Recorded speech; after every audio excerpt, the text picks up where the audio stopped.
हम पहलू खान के लिए रोते रहते हैं कि हमें तोहफे में नईम की लाश दी जाती है। एक दो जख्म नहीं सारा बदन है छलनी, दर्द बेचारा परेशान है कहां से उठे। मैं उस दर्द को आपसे साझा करना चाहता हूं, आपसे बांटना चाहता हूं। पढ़ता हूं साहब, लेकिन 4 मिसरे ये पहले सुन लें ताकि उस नज्म की तमहीद बन सके। कि और कितना हमें बर्बाद करोगे साहिब, क्या सितम और नया ईजाद करोगे साहिब। साहिब का मतलब है इस मुल्क की सबसे बड़ी कुर्सी पे बैठे हुए शख्स से बात कर रहा हूं मैं। कि और कितना हमें बर्बाद करोगे साहिब, क्या सितम और नया ईजाद करोगे साहिब। खुद के औलाद नहीं है तो बताओ इतना, कितनी माँ को बे औलाद करोगे साहिब, करोगे साहिब। कितनी माँ को बे औलाद करोगे साहिब। मैं नज़्म पढ़ता हूं साहब, नजीब की वो नज़्म जिसकी वजह से अल्लाह ने घर घर तक, माओं तक, बहनों तक पहुंचाया मुझे इस नज़्म की वजह से। मैं मिलने गया था तीसरे दिन उस माँ से, चुपचाप गुमनाम तरीके से। मैंने बिलख बिलख करके रोते हुए देखा है। वो लम्हा भी मेरी आंखों के सामने है कि जब नजीब की अम्मी मेरे गले से लग करके बारहा बहुत देर तक ज़ारो कतार रोती रही और मेरे पास उनको चुप कराने के लिए कोई लफ्ज नहीं था, बस उनके आंसुओं के साथ मैंने अपने आंसू शामिल कर दिए थे। मेरी आंखों में वो लम्हे कैद हैं। तब मैं ये नज्म पढ़ता हूं और हिंदुस्तान नहीं पूरी दुनिया भर के मुशायरे में मैंने इस नज्म को इस दुआ के साथ पढ़ा कि क्या पता मैं ये नज्म जिस मुशायरे में पढ़ूं वहां सामने बैठा हुआ कोई अल्लाह वाला हो और वो दुआ करे इस नज्म को सुन करके और अगली सुबह नजीब उसकी माँ से मिल जाए और फिर इस नज्म को कभी पढ़ने की जरूरत न पड़े। मैं इस दुआ के साथ भटकल की सरजमीन पर भी इस नज्म को पढ़ रहा हूँ, इस उम्मीद के साथ कि क्या पता अगली सुबह अल्लाह जो है वो नजीब की माँ से नजीब को मिला दे तो उस माँ के आंसुओं को ठिकाना मिल जाए। मैं पढ़ता हूँ और आपसे दुआएं मांगता हूँ। एक बार ताली बजा करके मुझे हुक्म दें कि आप इस नज़्म को सुनने का मूड बना चुके हैं। सुना था कि बेहद सुनहरी है दिल्ली, समंदर सी खामोश गहरी है दिल्ली। सुना था कि बेहद सुनहरी है दिल्ली, समंदर सी खामोश गहरी है दिल्ली। मगर एक माँ की सदा सुन न पाए तो लगता है गूंगी है बहरी है दिल्ली। बहुत रोया था मैं इस नज्म को कहते हुए, बारहा इस नज्म को पढ़ते हुए रो देता हूँ। न जाने क्यों मुझे ऐसा लगता है कि अगर नजीब की जगह मेरी अम्मी होती तो नजीब की अम्मी की जगह, गायब नजीब की जगह मैं होता तो, गायब नजीब की जगह कोई गौरव होता, कोई राजेश होता, कोई अनिल होता तो क्या तब भी एक माँ के आंसुओं को ऐसे ही नजरअंदाज कर दिया जाता? नफरतें कहाँ आ गई हैं कि अब माँ के आंसू भी मजहब और जात देख करके तौले जाते हैं। लेकिन माँ के आंसुओं का तो कोई मजहब नहीं होता ना, माँ तो माँ होती है। मैं पढ़ता हूँ साहब और आपसे दुआएं मांगता हूँ कि सुना था कि बेहद सुनहरी है दिल्ली, समंदर सी खामोश गहरी है दिल्ली।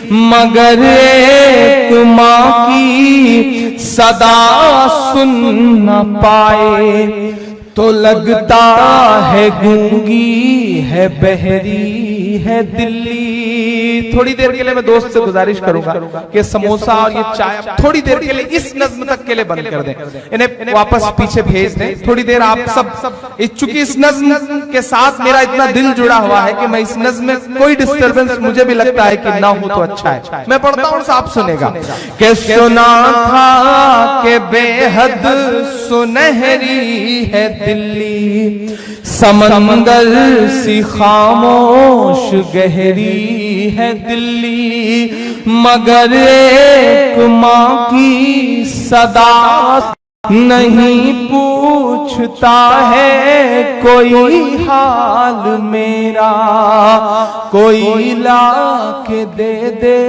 मुझे लाल मेरा, कोई ला के दे मुझे लाल मेरा, कोई ला के दे मुझे लाल मेरा। पहला बंद पढ़ता हूं इस नज्म का साथ कि उसे लेके वापस चली जाऊंगी मैं, पलट कर कभी फिर नहीं आऊंगी मैं। हमारे देश के प्रधानमंत्री साहब 3 तलाक के मुद्दे पे अपने चुनावी जनसभाओं में बड़ी बड़ी बातें करते हुए कहते हैं कि हम मुस्लिम बहनों को 3 तलाक के मुद्दे पे उनका हक दिलाना चाहते हैं। मेरा मन करता है भटकल वालों की कभी उनके घर के बाहर, उनकी चौखट के बाहर जाऊं और चिल्ला करके उनसे कहूं कि नरेंद्र दामोदर मोदी साहब, अगर आप सच में मुस्लिम बहनों को उनका हक दिलाना चाहते हैं तो मान लीजिए नजीब की अम्मी को अपनी बहन वापस ला दीजिए अपने भांजे को, तब तो मैं जानूं कि आप सच में हक दिलाना चाहते हैं। वरना ये सियासी लफ्फाजियां अपने पास रखिए। आप मुस्लिम बहनों को 3 तलाक के मुद्दे पे क्या हक दिलाएंगे? आप तो अपनी अहलिया को खुद आज तक शादी का हक नहीं दे सके, तो आप मुस्लिम बहनों को उनका हक क्या दिलाएंगे साहब? रिश्तों का एहसास तलक ना दे पाए, 3 साल में कोई सबक ना दे पाए, 3 तलाक पे अब वो बातें करते हैं जो अपनी बीवी को हक ना दे पाए। मैं पढ़ता हूं और अगर सच लगे तो आपसे दुआएं मांगता हूं कि उसे लेके वापस चली जाऊंगी मैं, पलट कर कभी फिर नहीं आऊंगी मैं।